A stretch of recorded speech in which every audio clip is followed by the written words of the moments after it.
How an unknown developer created a block empire without even trying. Did you know that an introverted developer accidentally built a block empire? How did a simple hobby become one of the best-selling games of all time? Today, I will tell you the incredible story of Markus Persson, also known as Notch, the man behind the phenomenon Minecraft.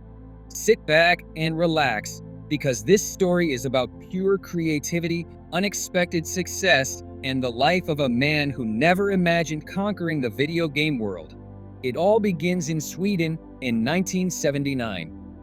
Markus Persson was born into a modest family, and very quickly, he immersed himself in a world of circuits and pixels. As a child, he discovered a family computer, and it was a revelation. For those who grew up at the same time, you might remember those first personal computers, often bulky, limited, but full of promise. For Markus, it was literally the gateway to an infinite universe, a place where he could create, explore, and express his creativity. This little boy spent more and more time in front of that screen, learning the language of machines, writing lines of code. Unlike other kids his age who preferred to play outside, Markus chose to stay indoors, a bit isolated but lost in his digital creations. There is something essential to understand about Markus. He was never the type of person to dream of fame or fortune. He was not a Silicon Valley prodigy, nor a business genius. He was just a normal boy, sometimes even introverted, a bit left out by his classmates who saw him as a geek. But where some saw boredom, Markus saw an opportunity to create. He spent hours alone in his room coding. Coding was not just a hobby for him. It was almost meditative, a way to disconnect from the outside world. He wrote small games just for himself without even thinking of publishing or showing them to others.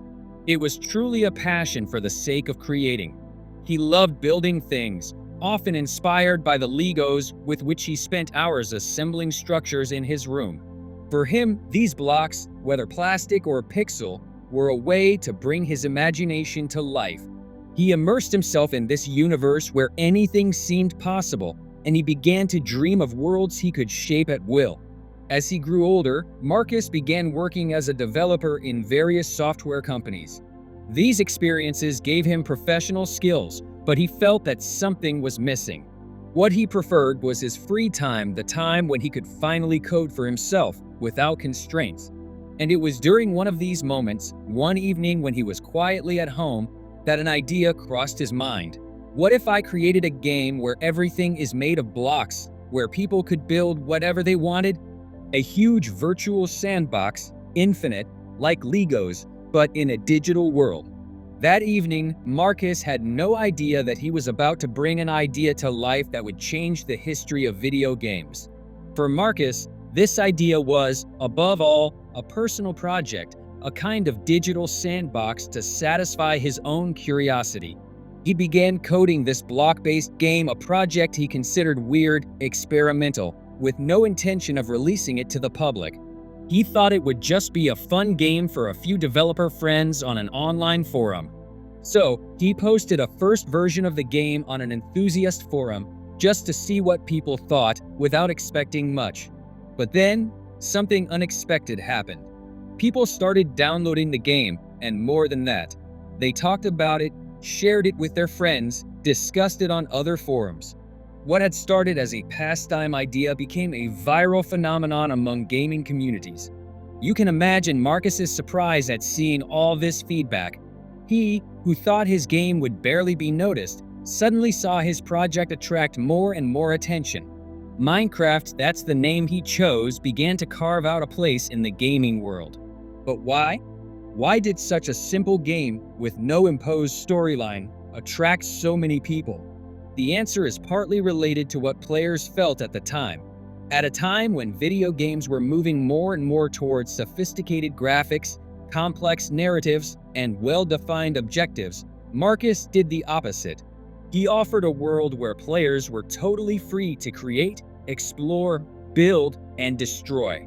A world with no goals, no imposed storyline, just freedom. It was this freedom that immediately captivated the first players. People started building castles, entire cities, gigantic labyrinths. Screenshots of these creations began to circulate, and the community grew. It wasn't just a game, it was also a community born around it. A community where everyone could literally add their block to the edifice. The collaborative aspect became the heart of the Minecraft experience, attracting even more people. Then came the moment when YouTubers discovered Minecraft. At the time, we were at the beginning of Let's Play videos, those videos where creators played games and shared their experiences. The first gaming YouTubers began posting Minecraft videos, showing their builds, their discoveries, their adventures. And that's when the magic happened. These videos went viral almost instantly. Crazy builds, improvised adventures, players' creativity, all of this drew millions of people. The game, though lacking the modern graphics of other major titles of the time, became a true obsession. Entire YouTube channels dedicated themselves to Minecraft.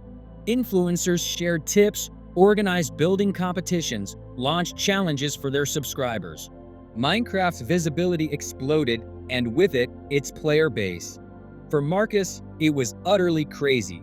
He, the introvert who coded alone in his room, saw his little project become a worldwide sensation.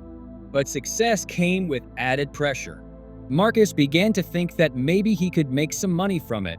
He decided to launch a paid version of the game, thinking that perhaps some people would want to support his project. And then it exploded. Players were willing to pay for this unique experience to continue participating in this ever-growing infinite world. Within months, Minecraft was downloaded by hundreds of thousands of people, then millions. The money started flowing in. Markus found himself almost overnight with millions of dollars in his bank account. Imagine the situation. This young developer who had never sought to become rich suddenly had a fortune. But this rapid success did not come without consequences. Because Markus never wanted to be a businessman. What he loved was creating, coding, without the constraints of running a company or the expectations of millions of fans. He started feeling overwhelmed. Emails flooded in. Fans sent messages, ideas, criticisms. They demanded updates, bug fixes, new features. The community, though passionate, was also demanding. Markus, being a perfectionist, wanted to meet these expectations. He spent sleepless nights coding, adding new elements. It was an intense period for him, where he was both driven by success and crushed by the responsibilities that came with it. It was during this time that he introduced some of the game's most iconic creatures. For example, the creeper, Minecraft's most recognizable enemy, was not born from a thought-out idea, but from a coding mistake. Markus was trying to create a pig, but a small error in the lines of code resulted in this strange green creature. Instead of fixing the bug, he decided to keep it. He found the result amusing, almost charming in its awkwardness, and the creeper became an icon of the game. Imagine for a moment, a simple coding mistake becoming one of the most iconic creatures in video game history. But behind those sleepless nights, Markus felt increasingly lonely. All this success, all this pressure, was becoming harder and harder to bear. He had only wanted to create a game for fun, and now he found himself with millions of fans, overwhelming responsibilities, and immense pressure on his shoulders. He had never wanted that. He found himself having to deal with things that didn't interest him: logistics, running a company, the weight of players' expectations. He was tired, exhausted. And that's when everything changed. One day, in a moment of fatigue and frustration, Markus posted a tweet that seemed like a cry from the heart. "Anyone want to buy my share in Minecraft? I'm game." It was a joke, a way to release the pressure. But that tweet caught Microsoft's attention. A few months later, they made him an offer, $5 billion to acquire Minecraft. For Markus, this offer was an escape route, a way to regain his freedom. He accepted. He sold Minecraft and walked away from it all. Overnight, Markus Persson became one of the richest people in the world. But despite all that money, Markus remained the same.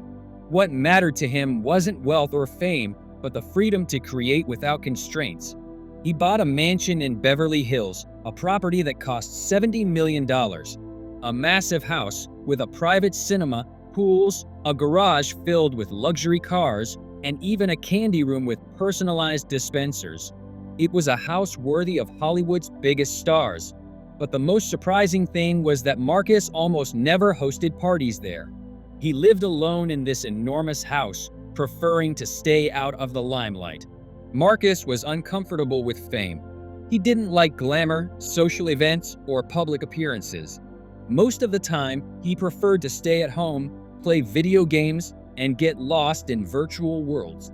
Despite all this luxury, he still felt the same loneliness that had accompanied him since childhood. Meanwhile, Minecraft continued to grow.